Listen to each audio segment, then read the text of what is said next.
Hello everyone सेवारो good morning have a nice day. So गाइजहरू हजुरहरूको माझ फेरि पनि न्यू ब्लग लिएर आइसकेको छु र हजुरहरूले माया साथ सपोर्ट गर्नुहुन्छ भन्ने आशा छ। र आज चाहिँ मेरो ड्युटी जाने टाइम भइसकेको थियो र पार्लर पनि 1-2 मिनट लाग्छ होइन नजिकै।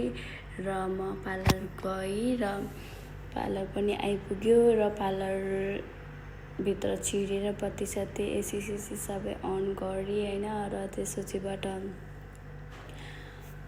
अब हल्का सरसफाइ त गर्नै पर्यो होइन, हल्का होइन एकदमै। मलाई चाहिँ पार्लर एकदम क्लिन गर्नुपर्छ है, फेरि आफ्नै पार्लर जस्तो लाग्छ कि होइन काम गरेपछि होइन। त्यसपछिबाट सबै पार्लर सरसफाइ गरेँ। अब सरसफाइ गरेर भ्याएर अनि अब मलाई फेरि ऐना देख्नै नहुने के गाइजहरू भिडियो बनाइहाल्न पर्ने भन्दै नक्कल पार्दै थिएँ। मेरो क्लाइन्टहरू अनि ठ्याक्कै आउनुभयो र म सर्भिसको लागि रेडी भएँ।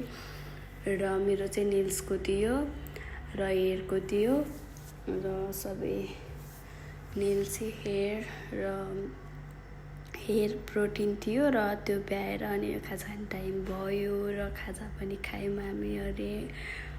र फेरि पनि खाजा खाइसकेपछि फेरि पनि मेरो 3जना क्लाइन्टहरू आउनुभयो र उहाँहरूको सर्भिस भ्याएर अब यसो होइन फ्री त हुनै नहुने कि मलाई टिकटक बनाइहाल्न पर्ने। र ड्युटी अफ भइसकेपछि रुम पुगेर युनिफर्म चेन्ज गरेर सो मार्केट जान थियो, सामानहरू सकेको थियो र आइसले म पनि जान्छु भन्नुभयो र उहाँ र म चाहिँ मार्केटतर्फ लाग्यौँ र फाइनल मार्केट पनि आइपुग्यौँ हामी।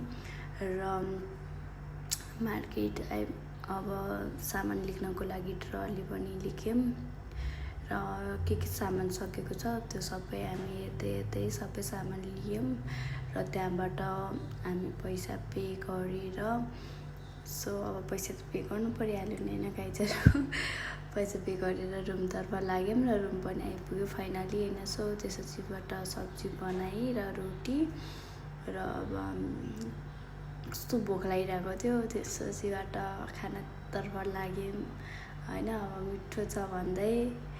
सो गाइजहरू सी यू नेक्स्ट ब्लग।